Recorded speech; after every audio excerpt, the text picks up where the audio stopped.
Atomic Layer Deposition Reactor Testing and Modeling by Anthony Vu. Hi, my name is Anthony Vu, and I'm a rising junior at the University of Maryland College Park. I have been a part of the Science and Global Change Scholars Group for the past 2 years, and for my colloquium project, I have done research work in my Academic Advisors Research Group, the Adamitis Research Group, led by Dr. Raymond Adamitis. My main interest initially in working in this lab was honestly just the work experience. It's very valuable for undergrads to have interest and pursue work outside of school related to their field, and this was a perfect opportunity.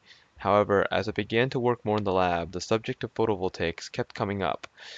And as a student of SGC and a progressive youth in this era of climate change, I understand the need for new energy solutions, and this piqued my interest greatly. It also was a way to help make the world a better place with the work we do each day in this lab.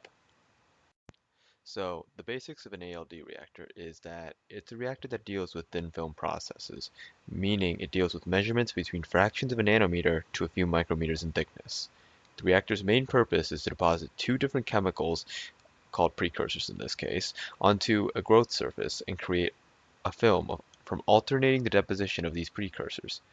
Purity is ensured by initiating a purge phase after each deposition. This purge phase results in a high purity thin film that is controlled to exact specifications by whoever is using the reactor. The growing success of ALD has major implications for the fields dealing with optical coating and semiconductor material synthesis.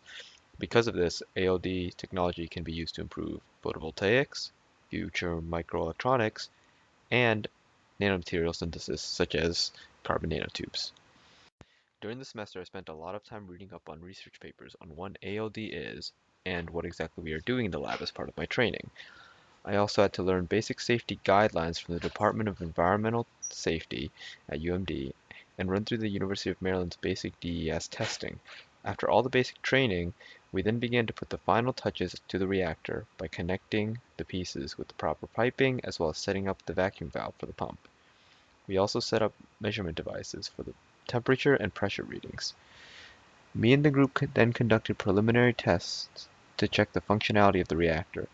We ran into initial problems such as delayed parts, reactor pipe leaks, and inaccurate measuring machinery, and these problems were quickly solved, and testing began again. With the reactor secure in place, integration of the furnace, vacuum, thermometer, and digital thermometer also became possible. Now that this laboratory-scale ALD is completed, we can begin conducting tests on the basis of mathematical models and numerical simulations previously calculated.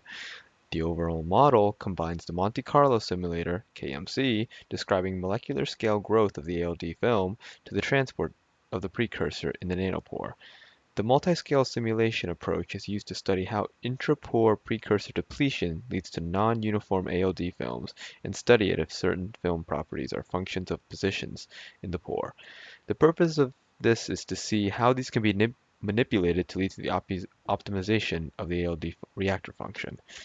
Basically, this is to see how accurate we can model the ALD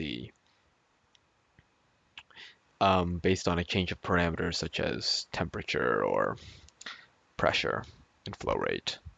It's really been a wonderful experience going through scholars and being able to participate in this really enriching research. I would like to thank my supervisor, Dr. Adamitis, for taking me under his wing and letting me participate in this research.